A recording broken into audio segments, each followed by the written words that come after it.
call the Tuscarawas County, Carroll County Adams Board meeting to order for Wednesday, June the 16th. Couple of things now that we're kind of reconvening as a board in live person, and those that are in remote as well. We will, during our voting for the meeting, we will not be doing a roll call vote. We'll be doing verbal votes like normally would in person. Excuse me. So those of you that are virtual, on the phone or in person, please make sure your mic is live during the time of voting and we hear and audibly hear your okay or abstention, whatever, of each item that we're re-voting on. Okay, so just be aware of that. So yeah, Melanie, Rebecca, and Ryan are all remote. Everyone else is here, will be attending. Meeting is still being live streamed on YouTube, so be aware of that. And any guests will be addressed. Any of their comments, questions, etc., will be addressed at the end of the meeting if they are so connected. So with that, Danielle, we can have a roll call vote, please.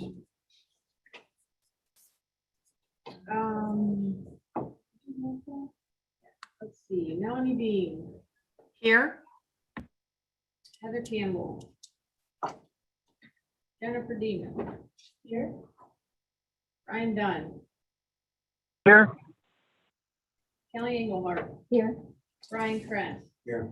Rebecca Lemaster. Here. Mark Murphy. Here. Jeff Nyman. Here. Marion Lottie. Here. Paul Ronci. Here. Julie Smith. Here. Maureen Stone. Here. Okay.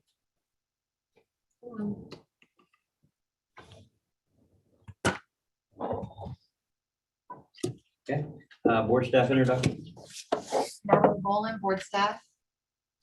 Michelle Sager, board staff. Danielle Lurie, board staff. Oh, I'm sorry. Board staff, I was scrolling through the. Michael Dotz, board staff. Guest introductions or comments? There is nobody currently on the live stream. All right, so everybody was emailed and you needed one. You have one in front of you, the agenda for today's meeting. Packed full of a lot of activities of the board. Certainly seen the board in full action in the last month or so. So with that, we need to approve the agenda before we get started. So I make a motion to approve the agenda. I'll second it. we have a motion and a second to approve the board agenda for today. All in favor, say aye. Aye. Aye. Anyone opposed, same sign? Any abstentions?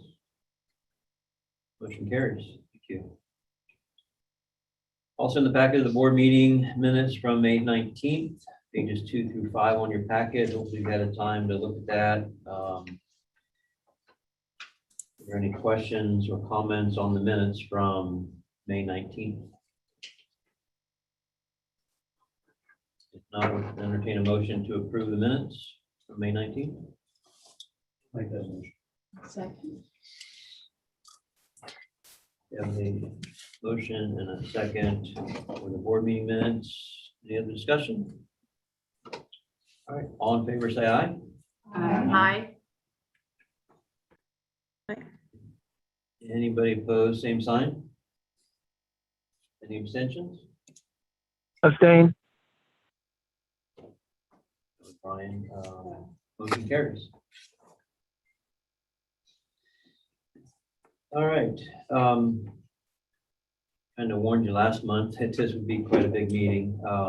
Certainly there's a lot of committee reports, so I want to thank all the committees for several hours of meetings, discussions, spending your time on some very important things at the year end and preparing for next year.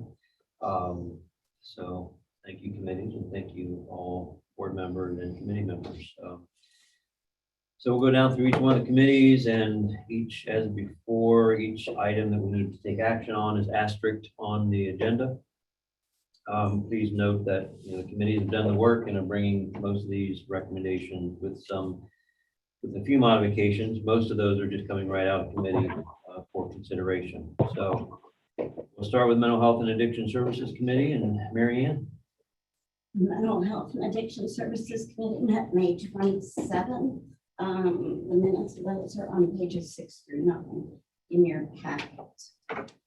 I will we'll go forward with the fiscal year 2022 budget recommendations coming out of that committee meeting.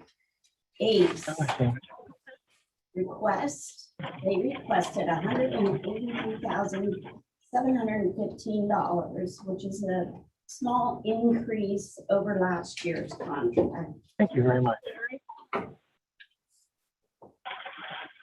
The committee brings to you a recommendation for fiscal year 2022 in the amount of $183,715. Moving on to Conquest. They made a request for $43,813, which is actually a decrease from 2021. The committee brings to you a recommendation for fiscal year 2022 in the amount of $43,813. Moving on to community mental health. They made a request for $1,524,171, which was a significant increase from fiscal year 2021.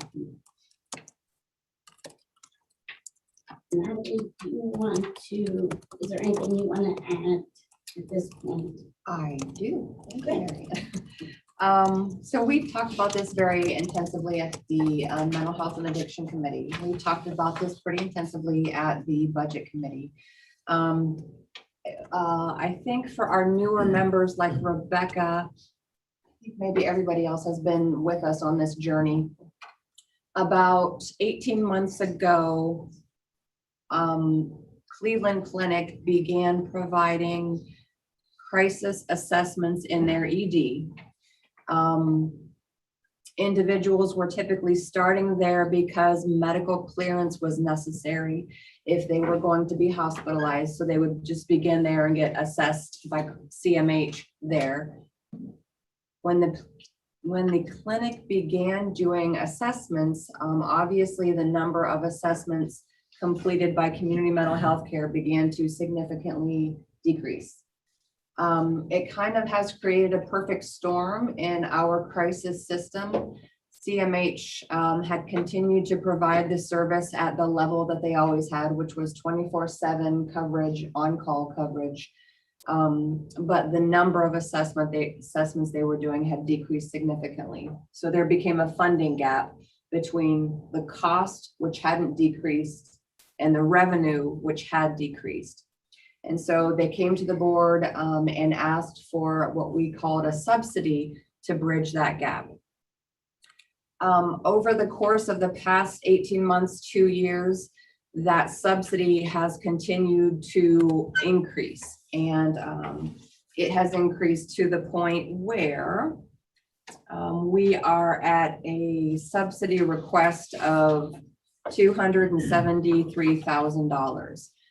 At both committees, there was a request that the board present a little bit more information, maybe numerically and in a graph form. So I handed this out to the Budget Committee. I'm going to pass this around again. If you didn't take one of these earlier, please take one now. Do you need me to share it? I emailed each of them copies of this. And so because there was such a significant increase in the subsidy request, and because there's been a decrease in their ability to provide that billable service, because most of it is now going through the hospital ED, we now have the decision as a board about how we're going to fund this service. This is something Michelle and I dove intensively into, and I don't want to repeat myself because I feel like a lot of you have heard this already. What we ended up coming up with was the recommendation that you received in the memo that I had sent to you in your board packet. Specifically related to community mental health care. We looked at the annualized usage, and it even looked like their expectations of crisis assessments in 22 were higher than what we had been seeing. There's going to need to be a rework of our crisis system. Unless you all decide differently, that continuing increase in subsidy when there's a decrease in service just doesn't feel like a responsible use of money. So my recommendation, and the recommendation of the committees at this point, is that we look at a decrease in subsidy request at 75%. CMH is informed, discussed with them that we need to change the crisis system of care. The 24/7 response is just not able to be financially sustained at this point. And we will work collaboratively with them across our 2 counties and other partners to look at a different model of crisis intervention services. We had even talked about bringing in a consultant to step us through this process over the next 6 months. The other thing that is a different approach, we started to do this at the end of this fiscal year, but we're going to be a little bit more explicit about the data that we need is this subsidy had been a 1/12. So every month there had been a portion, that 1/12 of that subsidy, which was provided to the agency. What we have asked them to do is look at the difference between your cost and revenue monthly and bill us for that versus that 1/12 flat amount. And we just need to make very sure that we're requesting the information that we need to support that financial monthly request.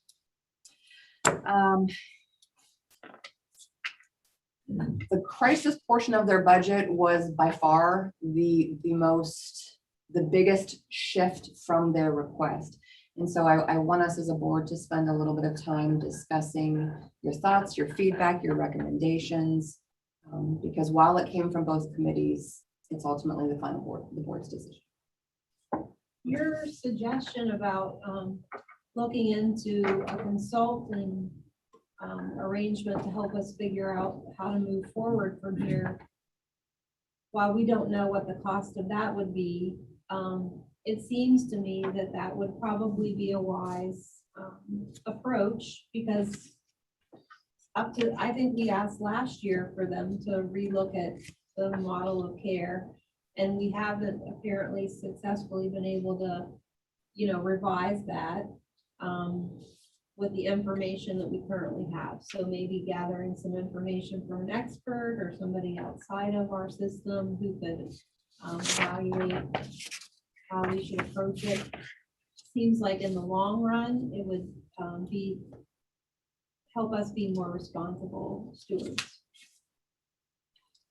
I also think that consultant is probably a good idea in that, like you said, we asked the last time, particularly just for CMH, to look at a different model because they were asking the most in regards to the subsidy. But when we're talking about the system, it's bigger than just CMH, right? And so there's a lot of different components that are playing into what has happened. And so to have one of the providers have to be responsible for looking at how do we change the crisis system of care maybe isn't, the best solution. And maybe it's our responsibility as a board to look at potentially what do we think would be a better solution for providing crisis intervention across both of our counties. And then maybe we, whatever the consultant says, we would address it through a RFP or something, and who feels that they can provide it in a different way.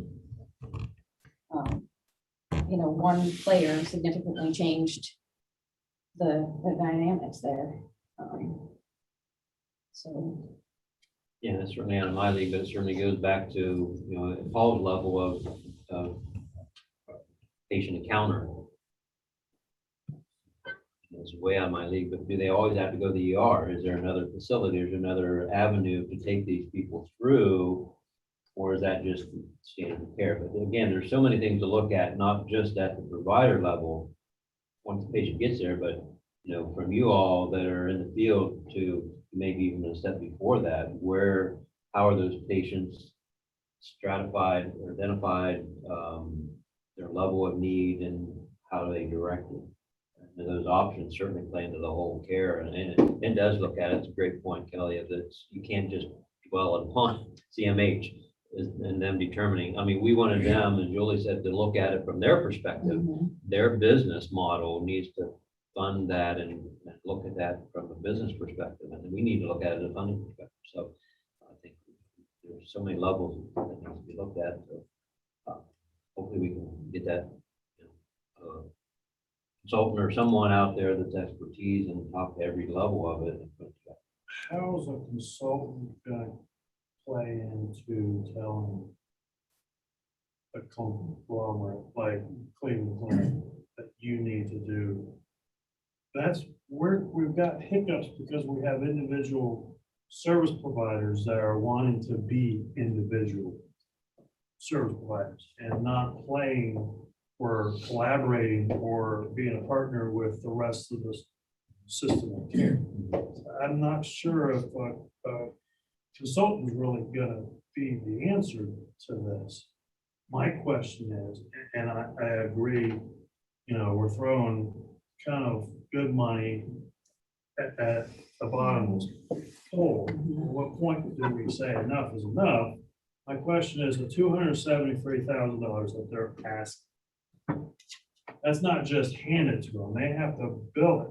They have to show us billing for them, no? The 84,000 is for that service level. The 273 is subsidy. I want to make sure that everyone gets that. So when you look at your chart, there's two lines. There's a red line and it's connected to an $84,000 amount. That is their request for the total billable crisis interventions. So they're saying that we're going to provide 347 crisis interventions to individuals without Medicaid, and you board will probably pay us a total of $847,000 across those assessments. Jeez, Jeff, I tell you. 800. They're also saying we need 273,987 to make us whole. To cover that difference between our revenue and our cost. To keep the business open, basically, without even seeing a patient. So they want to check for $273,000. Well, that's where we talked about that 1 month payment versus you really needed to show us the difference between what your revenue is and what your cost is each month. So yes, that 270, that $250,000 is not connected to a specific service. It's connected to keeping that crisis intervention program whole. Like having the availability Correct. of the service is the additional Staffing, 273. buildings. Well, and the other thing is, and I know in the budget committee, we looked at this, you know, and I know we've got 2 more weeks of this fiscal year, but the billings up to this point are 46,440 for actual services performed. So that's, anticipating a significant increase in the provision of those services in 2022, when really the environment that's created by the clinic hasn't changed. And we have no reason to anticipate that it would change. I think the concerning part on the graph is where the red line and the gray line intersect. Yeah. Because that is showing that it totally flip-flopped, right? And the amount of subsidy that we were providing was less than what they were actually billing for in the difference. And then in 21, it even went down less. What they brought in revenue went down even less than what our subsidy was the year before. So, and that, just to clarify, the 167,445 and the subsidy, last year, we divided that and they got a check regardless of whatever their revenue or difference was, correct? Michelle, can you talk about how they got their subsidy reimbursement this year? This year, Uh-huh. 21, basically took the amount, we divided it by 12, and each month we paid them this much for their mental health subsidy and this much for their AOD subsidy. It's just a flat rate. They're gonna generate all of it, whether the expenses were there or not. Which is why it's Oh, slightly sorry. different plan. No, please speak up. Yeah. Thank you. Included in any of these meetings, and Say- JJ, in attendance of any of these meetings. At any of our board meetings? No. And this is, I get from his perspective, this is kind of a perfect storm. But there needs to be there needs to be a service delivery change. Yeah, well, obviously, as Kelly pointed out, once those lines crossed and started to diverge, they're going at an alarmingly opposite directions. And so that's not sustainable for the future, because if you look at that continuing, the gap is getting wider. I would expect $250,000, that's what they're asking, is I would expect to see them get 24 mobile crisis back, or get staffing at their center for crisis. At $250,000, that would increase their billing, they would have the money for staff. We should see something in the plans of program change. It used to be you could bring somebody right to their crisis unit and they would be assessed at 3 o'clock. in the morning. Now they. 10 close years at ago, 4 they have o'clock. to go to the ER. 10 years ago or more, they started going to ER. Because they stopped staffing. Used to be at 10 p.m. and it got back to 4 o'clock now. 4 o'clock, Mhm. Monday through. Monday through Friday. Yes. Yeah. We all know everybody doesn't go into crisis during those times, right? I would say most people don't go into crisis. Right. 8 to 4, Monday through Friday. Oh, what's the quality of service that people are getting in Union at the UR? to People in crisis, I mean, they getting, They're getting pushed through, in my opinion. We had a gentleman, I think he made the newspapers almost, we almost had a deadly use of force against a gentleman that was waving a gun at credit union West Side, 7, 6 o'clock in the morning. He answered the door with said fire. The officer that I was right behind. So the gentleman complied, turned out to be a fake fire. This guy was in the middle of a psychotic, paranoid, schizophrenic episode where he thought he was the captain of the universe or whatever he was thinking, and was approaching people at the credit union with a fake gun. We talked him into going to Union Hospital. I made assurances that once you get there cleared, we'll go to CMH. I'll take you to CMH. I'll be with you every step of the way. Come to find out, he goes through Cleveland Clinic's ER system. He gets to the intake process, the telehealth. Basically, he is being assessed by somebody on the other end of a telephone. He's telling me when they call and say he's ready to go home, and I built rapport with this gentleman. I said, home, you mean CMH? No, the person I talked to on central intake told me not to go to CMH because they will probably pink slip me. So I had to take him home. I called CMH. They said, you can bring him here. Problem is, we'll pink slip him. He'll end up back at the ER, in which case central intake has already released them. They will release them as soon as you turn your back and disregard our pink slip. what does pink slip mean? That is the civil commitment papers that law enforcement or a mental health professional or a doctor signs. to us. 72-hour hold. Yes. And that's just one example. And so definitely look at, So a consultant, whether there's collaboration through that consultant, probably, maybe not, but they can evaluate. and I don't see recommend. Cleveland Clinic changing their method of operation because that's the way they do it system-wide, and we're talking multi-state in Europe, system-wide. So the whole system looks at, But it needs could to look at change how they how refer. it could change how we refer and how somebody gets to their door. Mhm. You know, you're Yeah. saying 10 years ago, the assessments happened prior to, and then the medical clearance. You know, they were just doing the medical clearance piece. You know, that's not to say we couldn't go back to a system where they already have the assessment and the pink slip if They're that's what's taking- needed. But we do have another hospital in the area. It's called Trinity Twin City. So why couldn't they be going to Trinity Twin City for the medical clearance? And then they would get placed in a hospital if our treatment provider is doing the pink slip and collaborating to facilitate the placement. We can't solve this here. Right. But I'm just pointing out there's other options where we could be providing services without that big entity in the picture.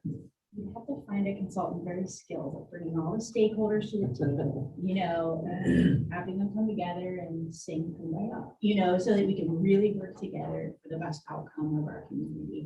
And someone who can bring those best practices, but also show those best practices in action. You don't want someone to give you a cookie cutter approach and then it doesn't work here in Ross County. So if such a person exists, I think that's what it sounds like. we need. Can we table this portion? We need to make sure that whatever we decide isn't gonna dissolve crisis CMH.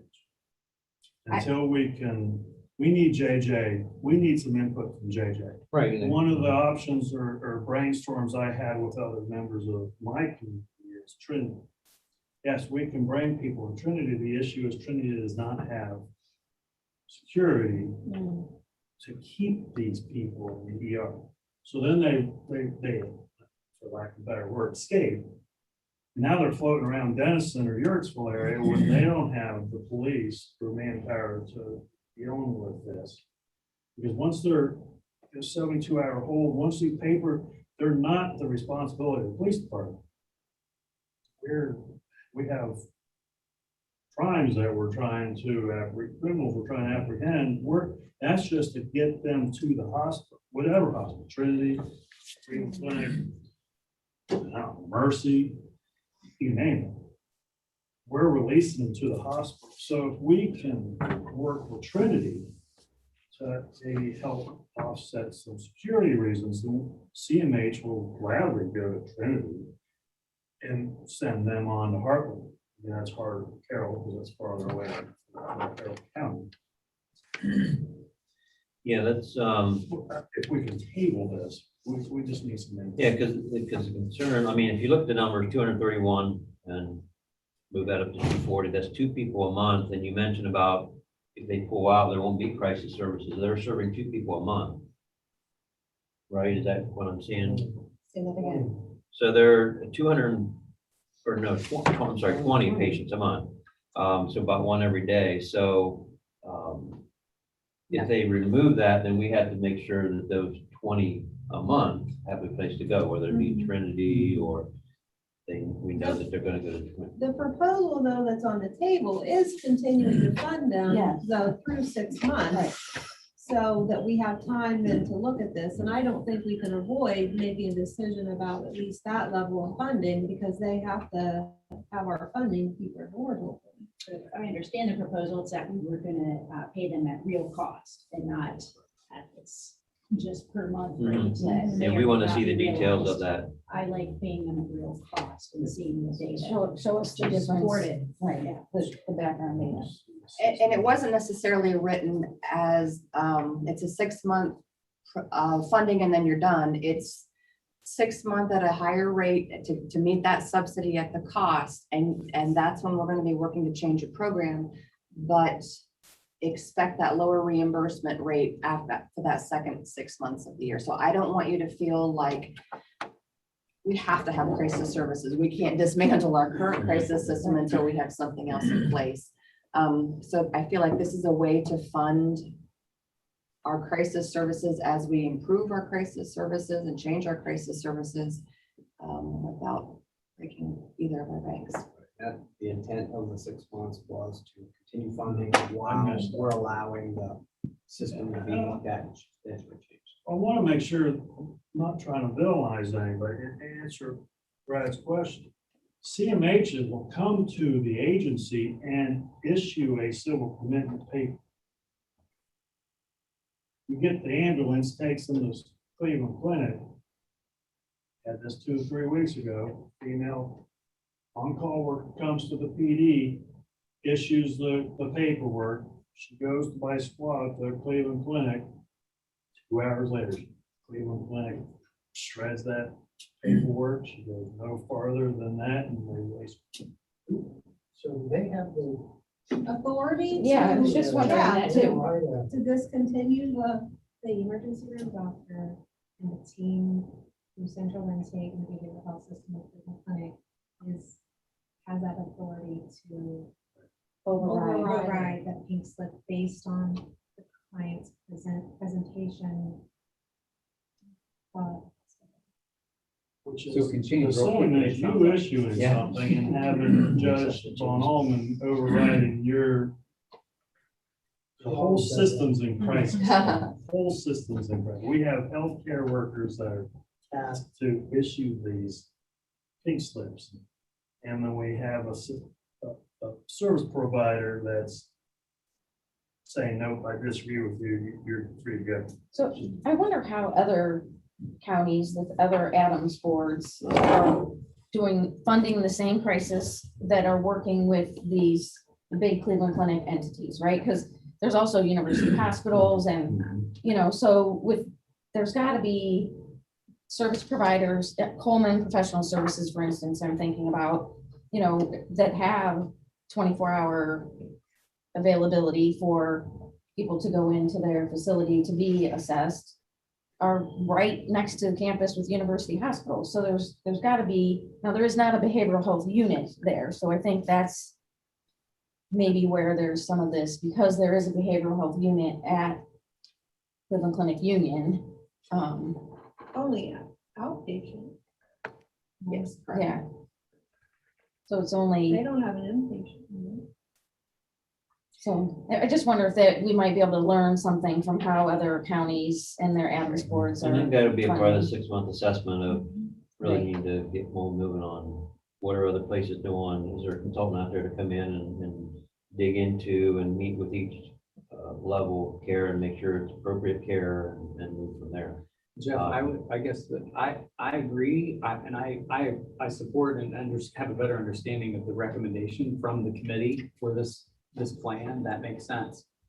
But as I'm sitting here thinking, listening to law enforcement perspective, if I'm the CEO of Union Hospital, Cleveland Clinic, if I'm the CEO of Trinity, if I'm the CEO of CMH, then what role do we have as a board? What is our job is it our job to coordinate a consultant to hopefully maybe create a plan, a revised plan of how services should function in the Tuscarawas? We are charged with having a system of care that meets all of these areas. So yes, we do have a role in it. Well, so we've got a role in it, but then we've got to decide what is the role and to what extent and how far reaching is it?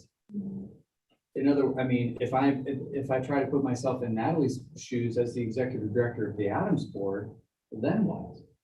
How do I go about doing this? How do I go, and to what extent?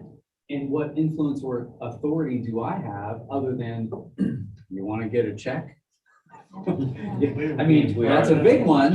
That is a big one, but it's not the only one when you're certainly dealing with all of the other big kahunas in the room. Cleveland's a private entity. Yeah. Well, both hospitals are mandated to keep their nonprofit status to, implement community health improvement. And mental health is one of the top priority needs being addressed for our county. So any work they do on that, they can get credit for as part of the CHIP. So they will have reason to be at the table beyond just the, the obvious reasons of the betterment of our community. So we need to make sure that the services are there, and we do that through our funding and development of services, as Natalie has developed many things, as Dave will, to make sure that the needs are met, and then we financially make sure that that happens. So let's say we go with this recommendation that the committee has shared and we forward CMH. But then Natalie, what's your next step? Like, what do you do next? So Or, oh, you know what I mean? don't you worry, I've thought about I'm this. She's been losing sleep over it. One of two things are gonna happen, and I don't want you to think JJ has said to me at all this year. I think there was a discussion whenever the clinic started to do assessments 18 months ago. But there is a chance, I'm surmising, that CMH may say, thank you, but no thank you. We've decided to pull out of the crisis business. It costs us this, you're giving it. There's a chance maybe they might pull out. So then my job becomes a little bit different than pulling that consultant in. Then my job becomes what is the best way, both in the interim and long term, to meet our Tuscarawas and Carroll County crisis needs. That's A. B is, okay, I understand we're willing to look at doing this differently. We're willing to develop a different business model, but there are bigger picture issues in our system of care connected to our different partners. At that point, I am calling the state and I'm saying, give me some names of some consultants who are connected to rural crisis services, so I can do outreach and get them to Tuscarawas and Carroll County partners as quickly as possible. But before we go any further, we are not going to solve the, I don't want to say quality issue, the community issue today. I just want to make sure we have everyone's feedback and opinion on the table connected to this budget recommendation, because that's going to decide which way we go. And Brad, I know I saw you mention. Well, I would just suggest, before we get a consultant, we should sit down with Union, with the director of the ER, because I don't like what I'm hearing from Paul, which is that we go to the trouble of getting a crisis worker to basically expecting somebody to be pink slip there, because my experience with them, CMH, they won't pink slip anybody unless it's really necessary. And now we're getting into Union, and they're basically overruling us and releasing these people to the street. So I think JJ Bronski and we should sit down with Union first and come to some understanding about what their role is. Because my understanding is their role is just to medically clear them that they're not contagious and et cetera, and they're out the door to the mental hospital. So, And I'm going to start this, and then I'm going to ask Veronica to jump in so you can hear someone else's voice than mine. We did have that meeting a week ago, and clinic staff was there, and CMH staff were all invited, and law enforcement. Veronica, do you want to talk about what Brad said and how you think that went at the meeting? So we had a mental health collaborative that really all started about 18 months ago, and we were meeting monthly, and then we moved to quarterly, and we stopped meeting at the pandemic, and then we called it back in because of these conflict issues. So we had the central Okay, director from the Cleveland Clinic, who's over the ones that are doing the telehealth. She was there, Hallie is her name. Jessica Kenzie was there. She had like a local behavioral health system at the clinic. We had Miles, JJ was invited. We had Miles Riley. We had Gwen Malkowitz. We had Katie Wilson there. And so it's not the only meeting we're going to have, but and Chief Goodman was there. And so we thoroughly vetted the pink slip issues that are happening. Right now, their process really isn't just Not on like that. parents. I mean, Dead. that's what we had created 2 to 4 years ago and what we had then. But when Cleveland Clinic took over, they decided to do their own assessments and to do it through their central intake. And so that is what's created this, all these islands, or this perfect storm of issues. And so, you know, we had Cleveland Clinic staff at the table when I did community treatment teams twice a month. And when the clinic took over, they stepped away from that. I'm going to give you another example. We had Cleveland Clinic on the care team for the Elementary First Council. We had Union Hospital. When Cleveland Clinic took over, they stepped away from that. I personally have concerns that the community connections and the relationships that we had prior to Cleveland Clinic are what has dissolved with the clinic taking over.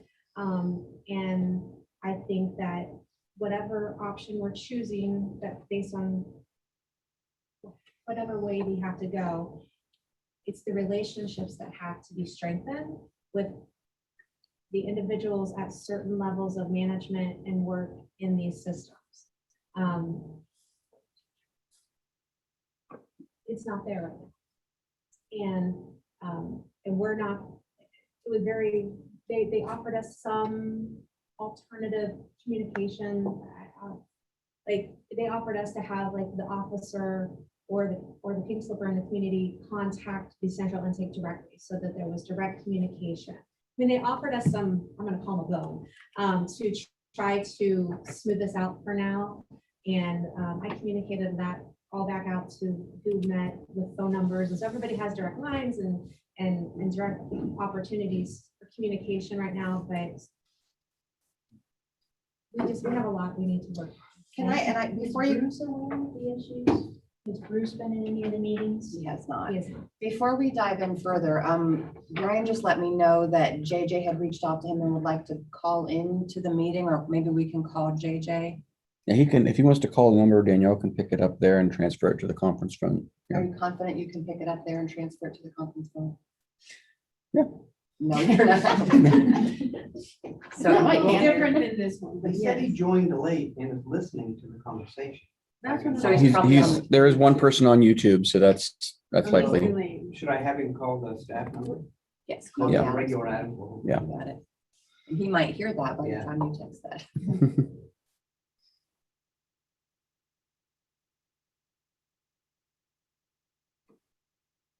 So the 205,490, 205,000 is what you're recommending, whereas the request was the 273, just so everybody knows the numbers, right? Because we're throwing around $250,000, it's actually 205,000, 490,000, what Mary Ann was starting to mention about that 75% would be recommended, so. I turned the ringer down. I think too, it would be best to clarify that 231 assessments, those are non-Medicaid assessments. I mean, that's not including assessments that are billed to Medicaid. Or other insurance. Yeah, these are the ones that we paid So- for, 230 Right. we paid for. I'm sorry, this is Danielle, may I help you?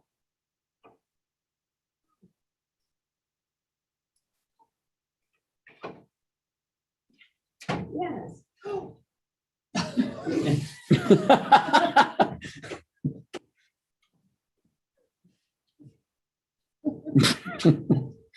Is that the hang up button, Danielle? No, really, wasn't.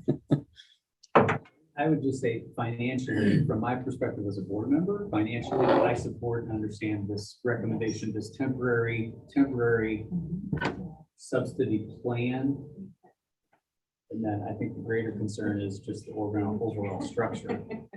Yeah. Moving forward. So what we need to do as a board today is move on through the. Is there a business transfer so that button we there? can make sure that, you know, the money's been approved, or, well, this is considered, then we go to the budget committee, and then the budget is approved. We just all have to be comfortable with this recommendation that the committee is vetted out, and we're obviously talking about, and then JJ would answer any questions you might have. So if you have any questions for JJ, have them ready. I'm sure he'll, based on him currently listening and dialing in, would have some comments as well.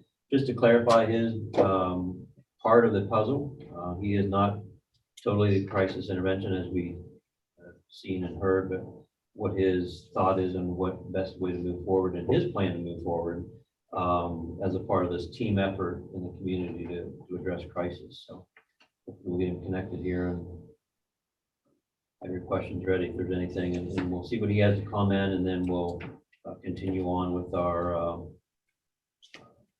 committee report for Mary Ann. Hello?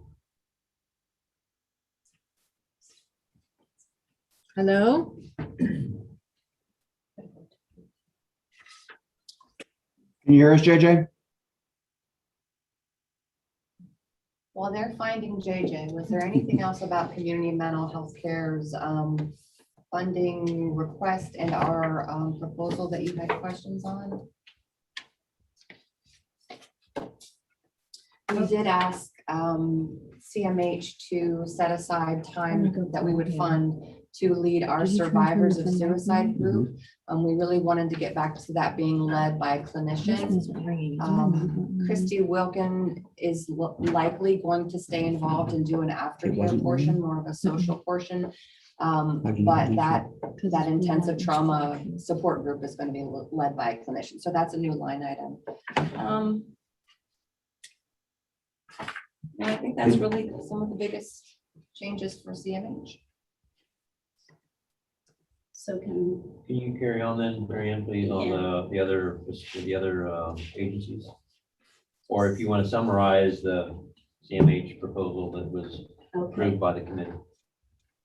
Mental Health Addiction Services Committee brings to you a recommendation for 2022, a contract in the amount of $1,310,167.25. Okay, we'll move on to NAMI. Their request was for 10,000, same as 2021. And we bring to you that same amount of $10,000. Ohio Guidestones, their request was for $994,982.23, a decrease from 2021's approved contract.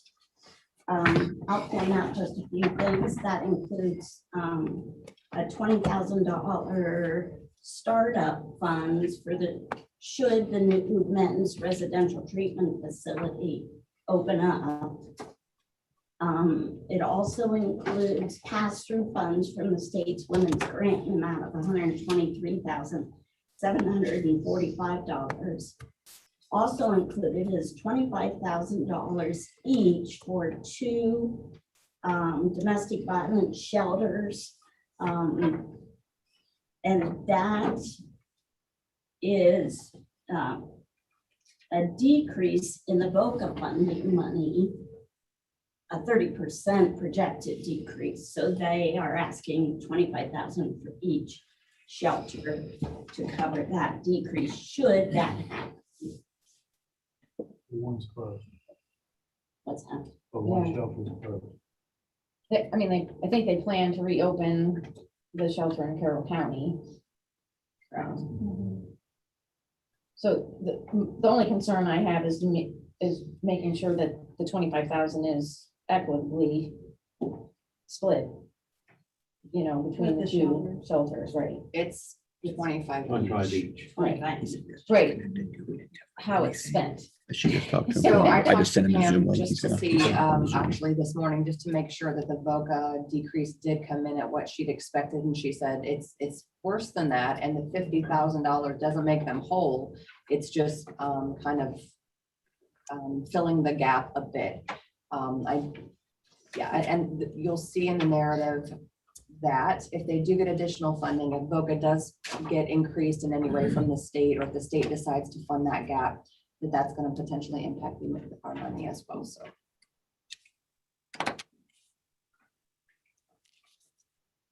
Anything else you want to highlight?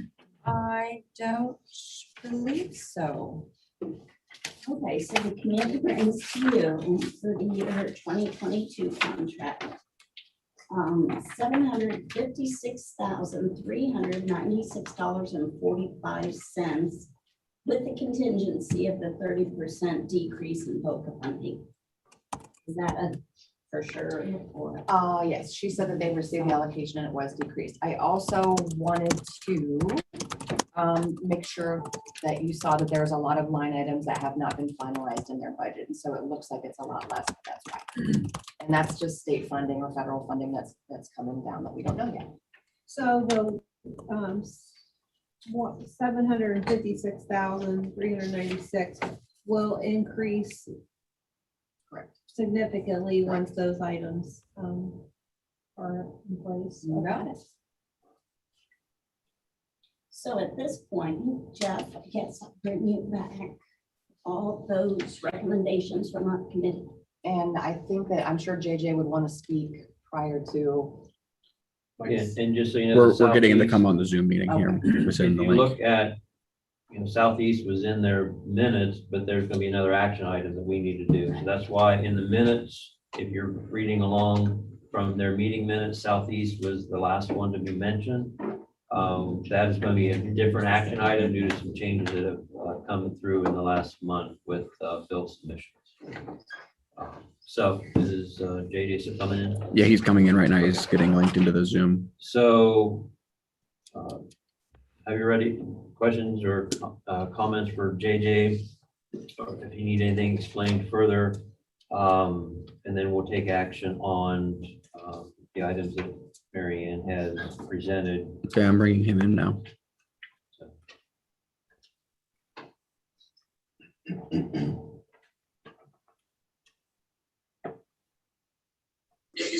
Melanie and Rebecca, you guys are still connected here and okay and everything's fine? Okay, thank you. JJ, can you hear us? Hey, good afternoon. Hello, welcome. Hey, glad to be I- here.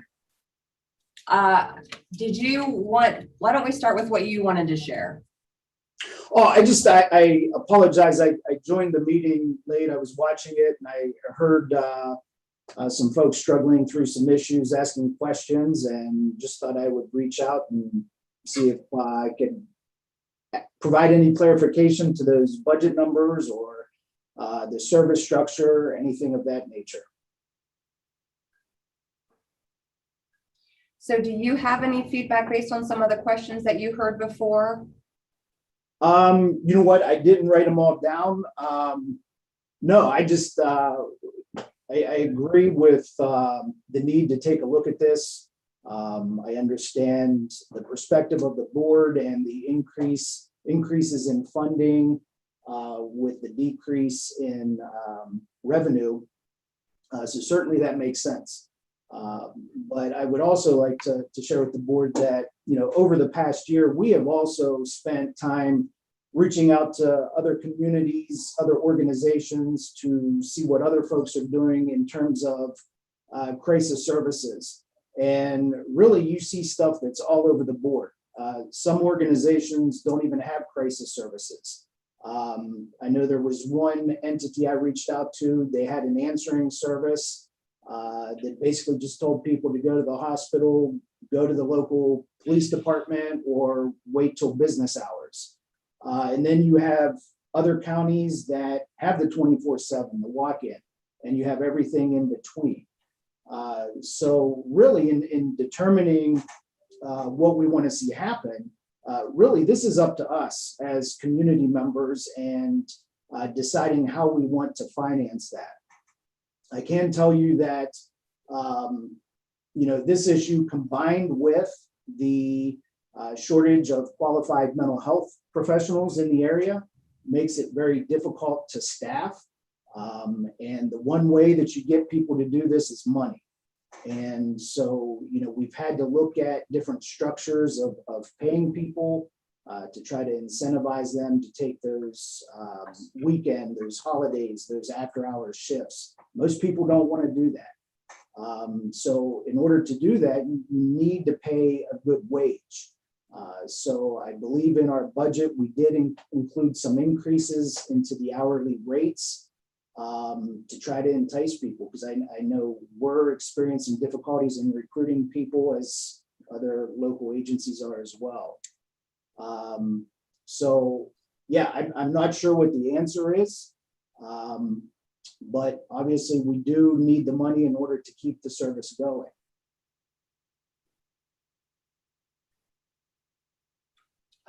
This is Natalie. I'm going to ask a quick question while the board members see if there's anything else that they wanted to touch on. I know one of the first things that we had talked about was, it looks like based on the request that you were projecting around 347 crisis, non-Medicaid crisis assessments. Mhm. And that looks high compared to where we are in June. Can you talk about where that came from? Yeah, absolutely. So, in the data that you look at what we built. What you don't see is the number of staff that we have available. So within that budget, there is at least one, I don't have the budget documents in front of me, but possibly 2 extra crisis positions that are vacant. And those extra projection in numbers was having the staff available to do those. So when you're looking at numbers from last year, you got to realize that we've had vacant positions that aren't producing the units. Okay. What other questions do you have? Can I just make sure I'm clear? Hi, JJ, this is Melanie Beam. Hey, Melanie. If you had, so you're saying if you had the extra staff that you have vacancies for this year, then that gap between the subsidy and the actual amount billed would be less than rather than greater than what we're seeing? Theoretically, yes. Okay. Let me give you a real world example here. So, gosh, I don't know how long this has been, time runs together anymore, but we had a full-time crisis worker that we embedded in the New Philly Police Department. She is no longer in that position. It's been vacant for a while. We have not been able to fill that position or recruit anyone. So I don't know, Captain Rossi, I don't know if you know how long that's been vacant, but that's at least 6 months that we had a position that wasn't out there responding to crisis situations and capturing billing. So theoretically, if we had those positions filled, we could be out there doing more, hopefully catching more of those before they enter the ER doors and generating more billing and providing more interventions.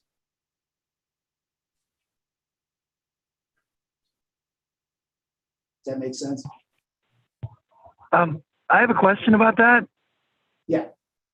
What we're talking about here is we're talking about you need a subsidy because at this rate, what we're talking about is a shortfall between revenue versus the cost of providing service. Yes.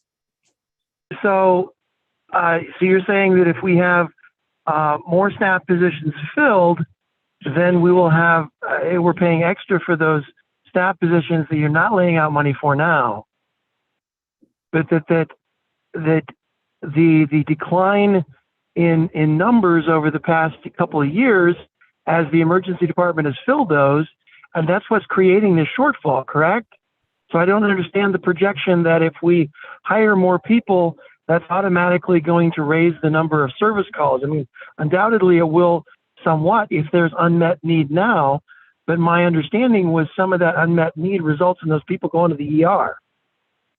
So help me with the logic train here. So again, just like I said, so we have a position in the budget that has been vacant for at least 6 months. That crisis position was embedded in the New Philly Police Department. So they were generating billings, going out on calls with the police officers. We've not had that. Our overhead costs, our administrative costs, those other costs have remained constant, and those are all figured into the unit rates of what our projections are. So what we have based the budget that you guys have in front of you is assuming those positions are filled throughout the year, that we're going to produce that amount of money in terms of revenue and billings. And we're still going to have that shortfall with that amount of billing. So actually, it could be worse. If we don't have those positions filled, yes, we don't have some of the staff costs and that goes down, but we still have fixed costs within the organization. Although from what you just described with having those empty positions, your overall cost for 2021 would be lower because you weren't paying salaries for those individuals. Well, I can pull some reports for you. There's still things in there that goes into a unit of service that may not be directly just salary or fringe. So yes, you will have lower costs, but you still have other things figured into that unit cost that you're projecting that individual will pull down. And I just will comment that I think even beyond this funding issue that we're talking about is the concern, which I understand if you had the workers and you were doing more assessments, it would create more billable service. And so it would therefore lower the subsidy. But I think the other side that we've been talking about today is the concern that even if your crisis worker were to complete an assessment and come to a conclusion that a person needed a certain level of care or services, then we have another entity that is basically negating the work that you did, and the person is not getting those services. So it's really a twofold kind of issue that I think that we're concerned about as a board and whole. I don't speak for everybody, at least for myself. No, I agree with you full-heartedly. We see that every day. You know, I know you've heard some of the stories from law enforcement, but we also have stories where we've done assessments, sent them to the hospital, and they've been released. And I know my staff can provide countless numbers of individuals that have been impacted by this negatively. You know, and I think that needs to be addressed. I don't know what the appropriate venue is or who, but there are significant concerns for the care of the folks that are occurring because of this fragmented system. So JJ, am I hearing you say that CMH and you would be happy to be a part of kind of a crisis revamping planning process? Yeah, I'm open to anything. If anybody has some ideas, I'm certainly open to them. So I think that we probably can move on unless there's any other questions for JJ. Real quick, how many beds is a stabilization unit, and what's the difference between that and Heartland? JJ, do you want to talk about that? I'm sorry, I couldn't hear the question. I'm sorry, JJ, this is Paul Rossi. How many beds is your stabilization unit? And exactly how does your stabilization unit differ from Heartland? I'm kind of thinking outside the box here without going into full detail with my thought process. Yeah, so we have 5 beds. The difference between our unit and an inpatient unit is that it's not locked. So a person can leave at any time. It's also a voluntary unit, so we can't accept pink slips or folks displaying violent behavior, those sorts of things. Certainly, if there's any medical issues that complicate that, we're not equipped to staff that, so they would need to go to the hospital in that circumstance. Thinking about transitioning a bed or something there, is that? How hard would it be to transition from your standard operating procedures there to more of a locked facility where we could have a community-based stabilization unit instead of having to go through Union ER and having somebody transferred out of county? My guess is it's pretty significant because we're licensed as a residential unit. So I'm sure, I don't know. Let me just say that. Probably a lot of So- bureaucracy. Yeah. Any other questions for JJ or concerns? Anything else, JJ, to present to us all here? Any thoughts, closing thoughts? We finished the budget recommendation presentation from our Mental Health and Addiction Services Committee, so. No, I would just say we're willing to be at the table and certainly want to continue this service. This service has been band-aided for a number of years, probably 2010, 2011. And, with the introduction of Cleveland Clinic, that has certainly tore off some of those Band-Aids and has caused more disruption in the delivery of the service. So, yeah, anything we can do collaboratively, anything we can do different, we're certainly willing to do that. And we're certainly willing to be at the table.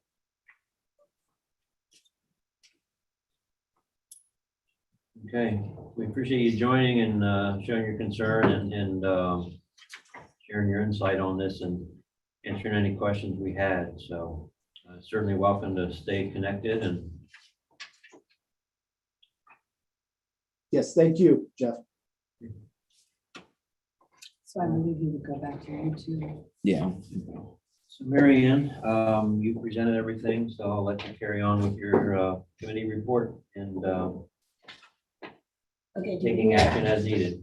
Yeah, We so, need to take a vote at this point. yeah, so correct? you presented everything up to that point. And those recommendations are now what we need to have a vote on. And we're all ready to have that motion in a second. Or you've already brought it out of, yeah, so we have a vote. So the committee has made their recommendations. Any other discussion before we have a vote?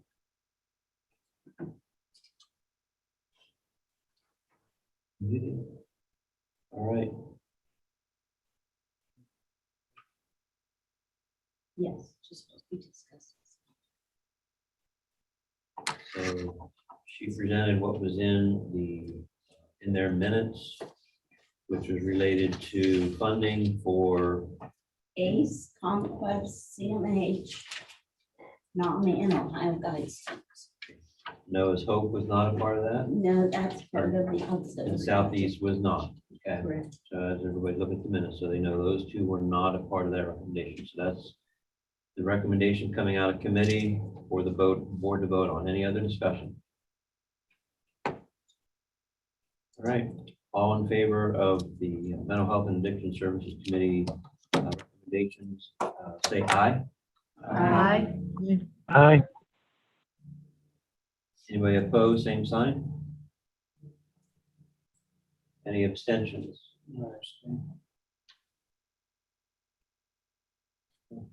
Motion carries. Thank you, Mary Ann. You want to carry on with your committee items, please? Sure, let's move on to the auxiliary budget.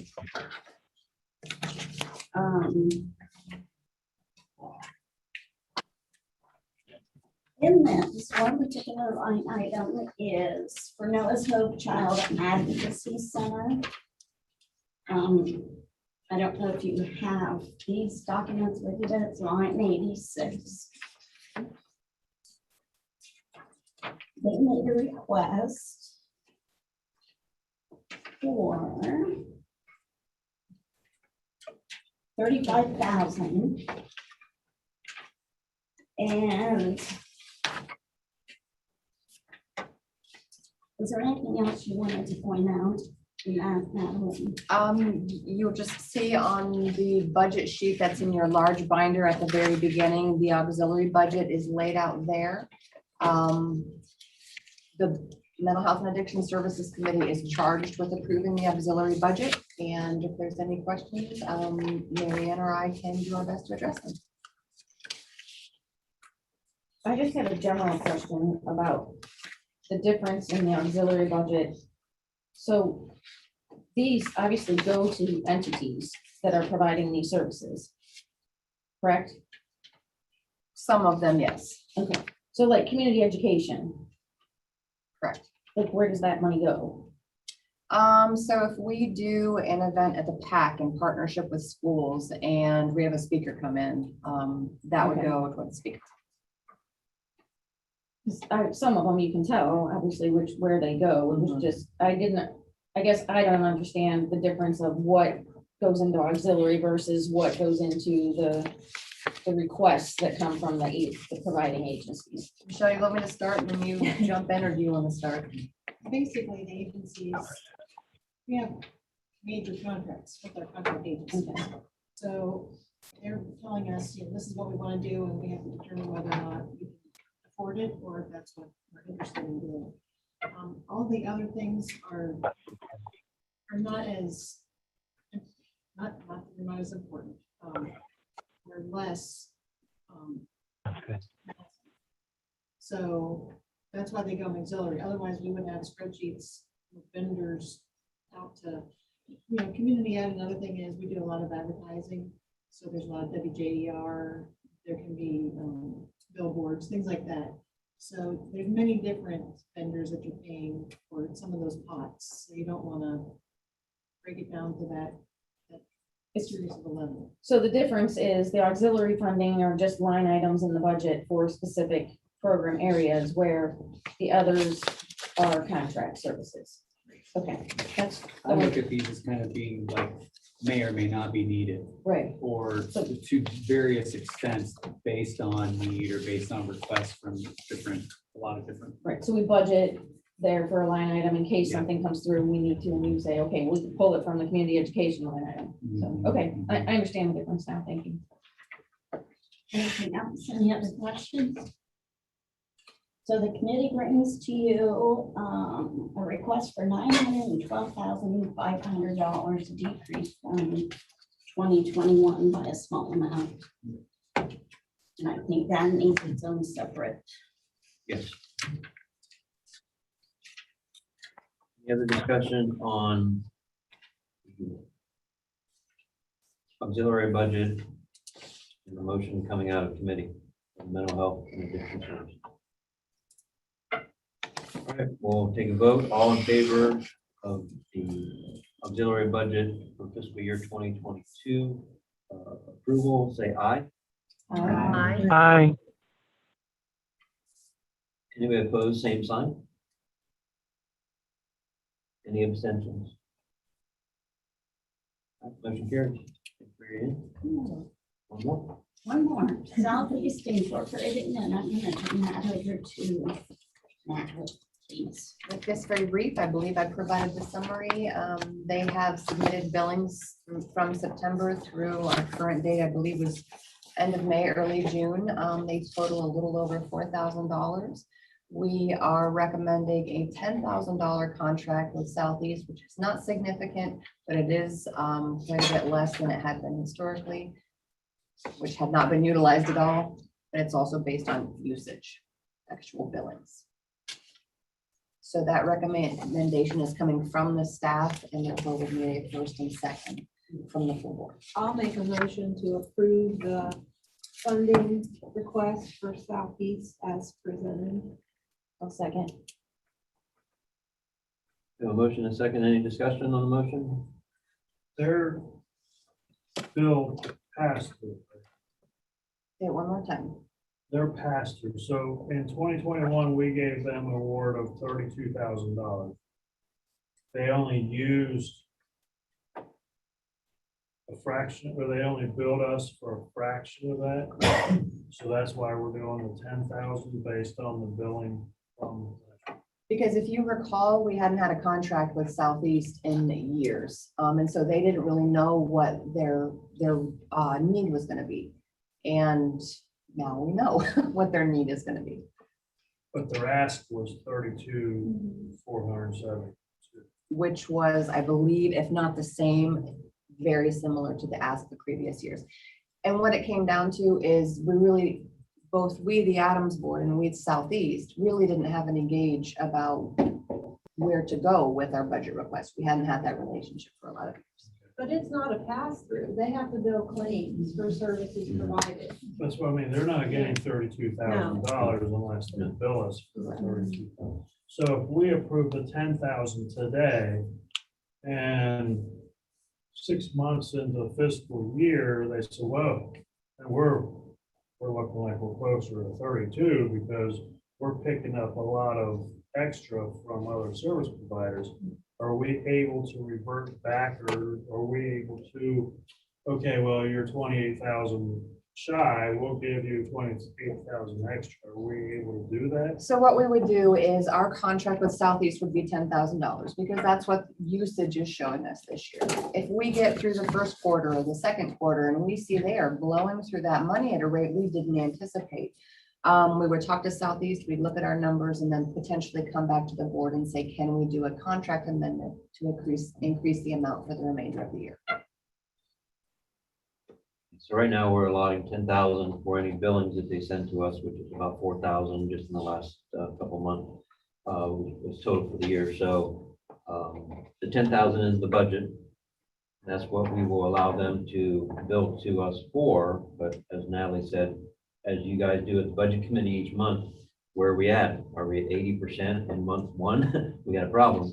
And then we have to bring back, talk to the agency and then come back with a recommendation to the budget committee and then the board to fund them more. Is that easier than approving the budget now and have it allocated and not used later?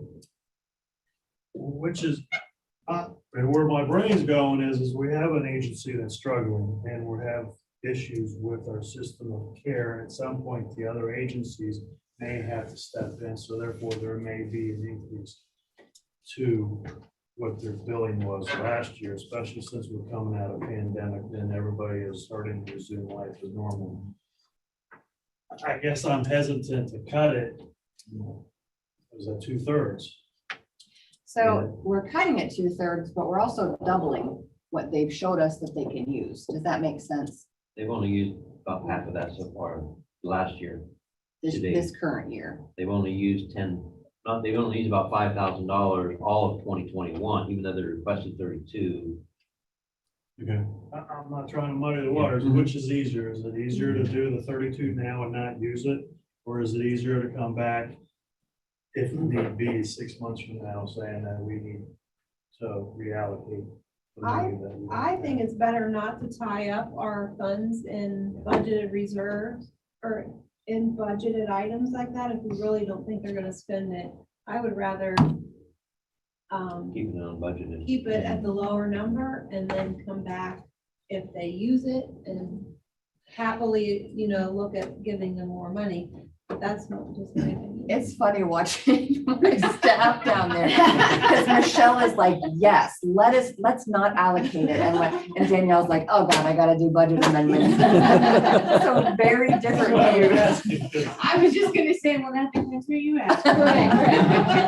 But recent history says they're probably not gonna use it. Right. So. And if they why do, tie it up? we'll increase, we can. Yeah, actually, a 2-year history now, right? They didn't build anything Anything, from the first right. time. Right. So And they the- haven't, sorry, I'm Brian. sorry, when the committee, I'm on that committee, when the committee looked at this and we had our meeting a week ago, whatever it was. Everything was looked at on a 2-year. We looked at it. And I apologize, it wasn't like that. Any other discussion on the motion? It's a good question. You guys satisfied my question, so I'll make that motion. Well, we've got it. It's been motioned and we're ready to vote. There's no other discussion. All right, all in favor of approving the Southeast budget recommendations for fiscal year 2022, say aye. Aye. Aye. Anybody opposed, same sign? Any abstentions? Motion carries. Thank you, Mary Ann, and your committee for the work. Big job every year, but also thank you to the board staff for all the legwork and preparing all that. So that part's done. Thank you. I have to leave, excuse me. Natalie, will you take over the nominating committee?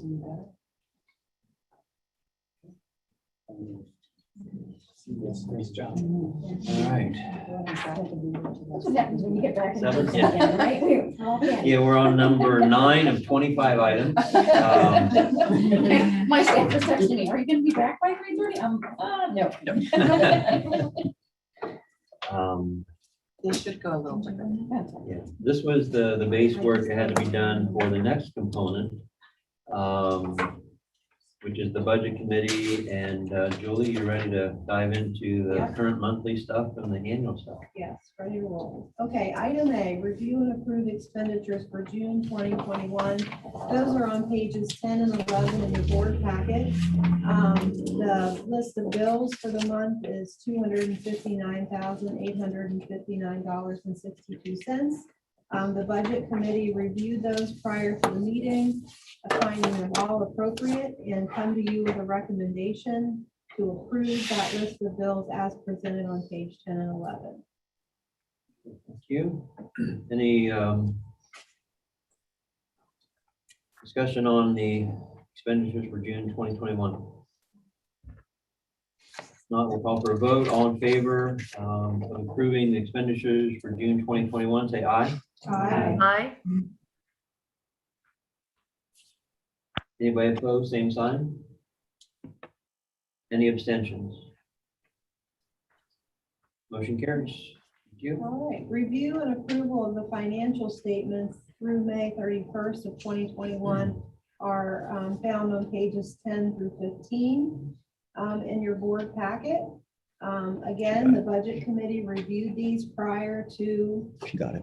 the full board meeting, finding that we really are on target with collecting revenue and the amounts of currently about 88.45% of what we plan to receive this year, and the expenses are at 77.71. So we feel like that's on target for where we are in this calendar year. And we bring to you the recommendation to approve those financial statements as presented on pages 11 through 15. Any discussion on the motion by the committee? Okay, take a vote. All in favor of approving financial statements through May 31st, 2021, say aye. Aye. Anybody opposed, same sign? Any abstentions? Motion carries. Okay, in your board packet, again, on pages 16 and 17, you will find the meeting minutes from the budget committee meeting that was held on June 3rd. At that meeting, we reviewed the recommendations from the Mental Health and Addiction Committee. We looked at all of the amounts that were presented to you by Mary Ann earlier today. And we found that we believe that we have the means to cover those budget items for fiscal year 2022.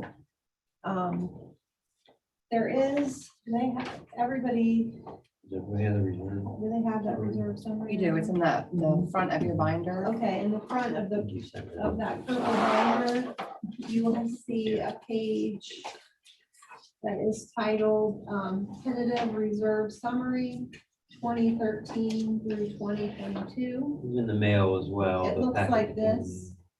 I apologize. If you got your binder early, it got mailed to you.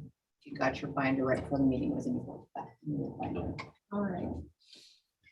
And that just helps us see over the course of time what type of unbudgeted reserves we have had in the board. As you can see, there's been times where it's been much lower. And then we have been building up unbudgeted reserves over the last 3 years in particular. But that is with the expectation that we want to take on a major project like the men's residential.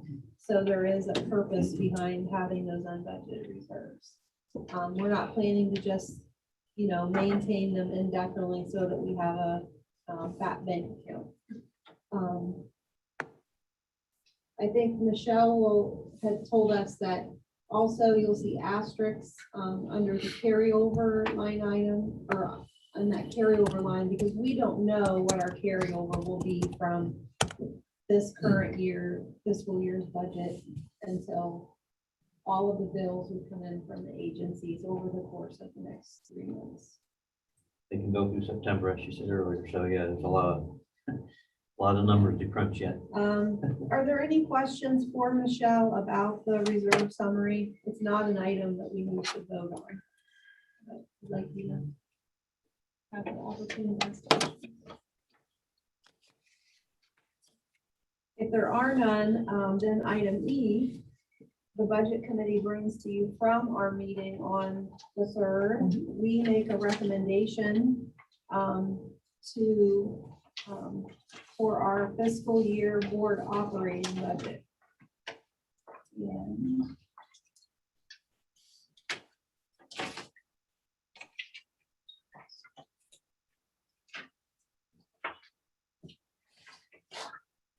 help me find my paper. Page 16 of the board minutes for your holdout paper. Sorry. So we historically had not shared this document. This was reviewed at budget and not with the full board. I have copies if if the full board wants to see where the funding pots are coming from to fund our budget recommendations. Julie, if you tell me which way you'd like to go, I can pass them out or we can. They're not in our package. They are not. Okay. Not unless you were not unless you were in budget committee for the June Yeah, meeting. the budget committee looked at them and saw all that, and then their resolutions are on page 16 and 17 that Julie's going to be bringing from Yeah. the committee. Unless there's additional questions about what the budget committee, the recommendations that we came to, So the budget committee is saying, we have looked at the different federal, state, local funding pots, and we are bringing forth to you that we approve there's enough funding to cover what the mental health addiction committee is presenting as a budget proposal. so that amount is $712,550 that we're recommending that the full board approve for the operating budget for 2022. It's board operations, so. Again, we trust the committee did their work. It's certainly something that we have copies if somebody wants to have it for their records moving forward for reference to the year. But it's a very in-depth document that was probably created within the last 3 years sometime when this idea was You know put what? together. We're doing board operating. We're doing board operating right now. This is, Their items are. Yeah, board operating. no, you're right, Julie. I went ahead. Board operating is the amount of $712,550. I think where I was confusing everyone is I talked about Mary Ann's committee recommendations. Yeah, that's and letter our F. that's our resolution too. I apologize. Yeah, so this is board operating. Wheels are coming off. At 91 minutes, the wheels come off. Yeah, so this is just for the operation of the board itself. It's not. Yep. Yeah, because some of those numbers were bigger. We talked about Mary Ann's part, wasn't it? Yeah. Are there any questions about the board operating budget before Jeff calls the vote?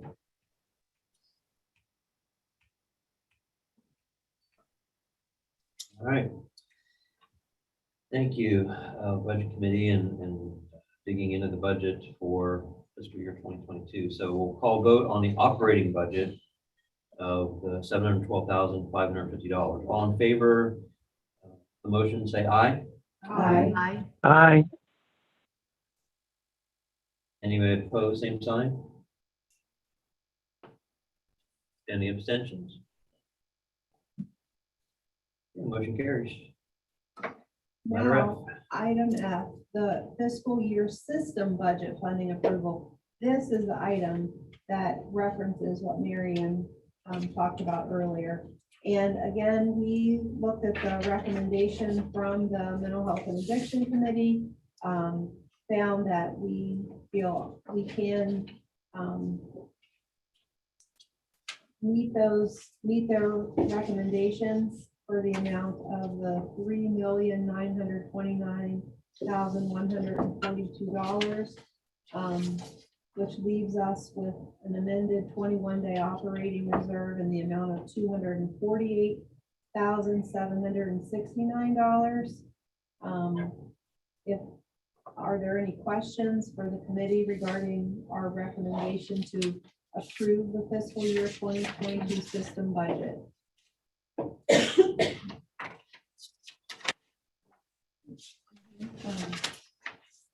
Board operating budget is included in that total.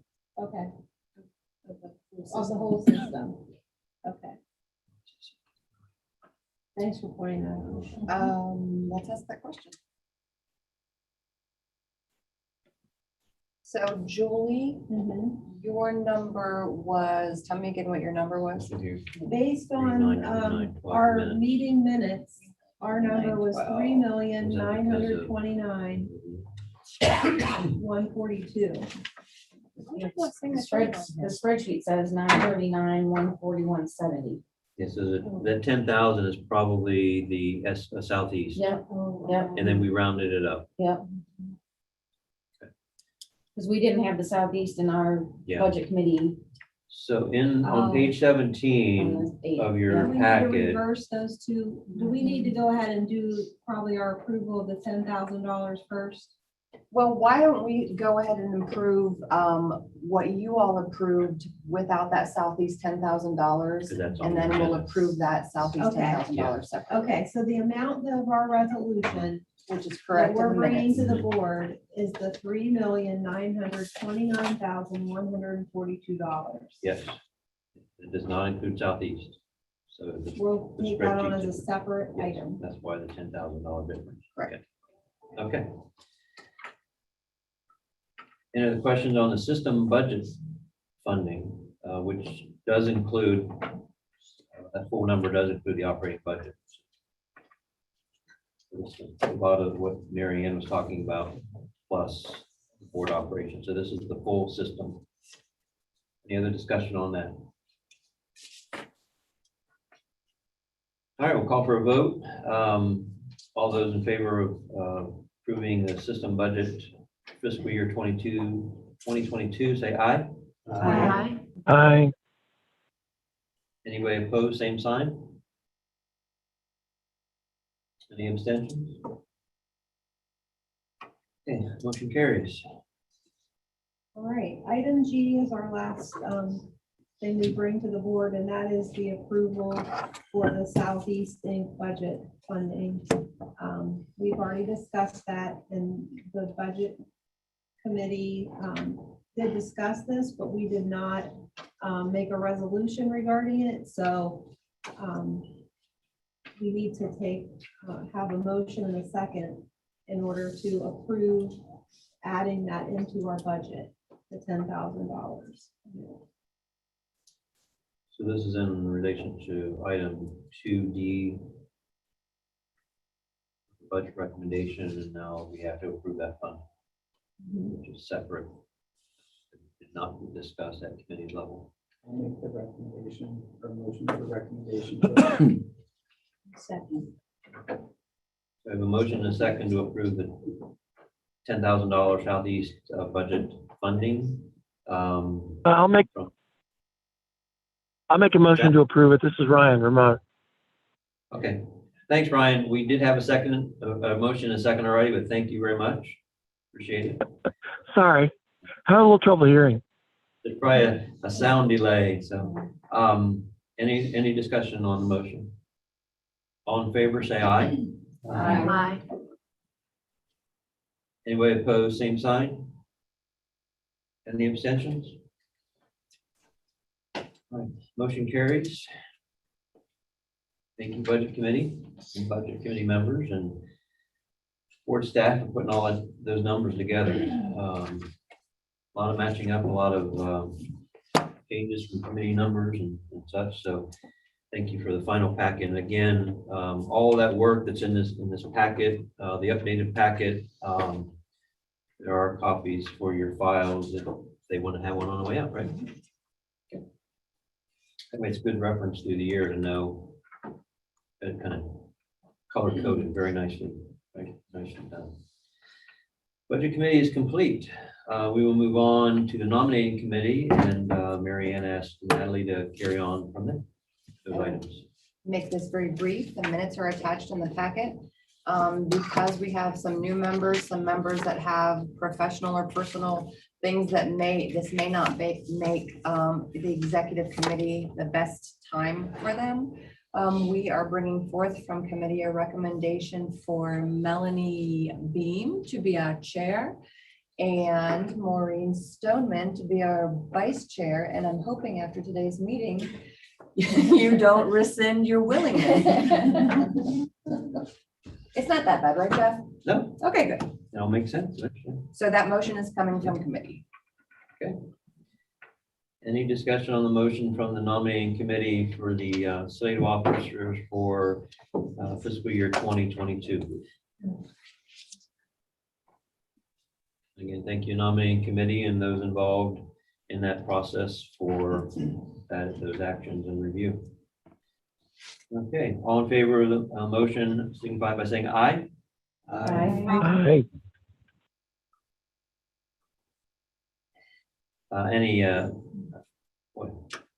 Anyone not approved? Any abstentions? Okay, motion carries for the slate of officers for 2022. Thank you, Melanie and Marie. Thank you. Thank you. M&M. Thanks, everyone. M&M. All right, Tri-P committee, Maureen, give us your committee reports and take action on those items. Sure. Okay, so minutes are attached. I'm not going to get into the details of those because we're going to discuss them all in detail because most of them need a resolution. So can I just have a motion for executive session? Oh my God. And then a second.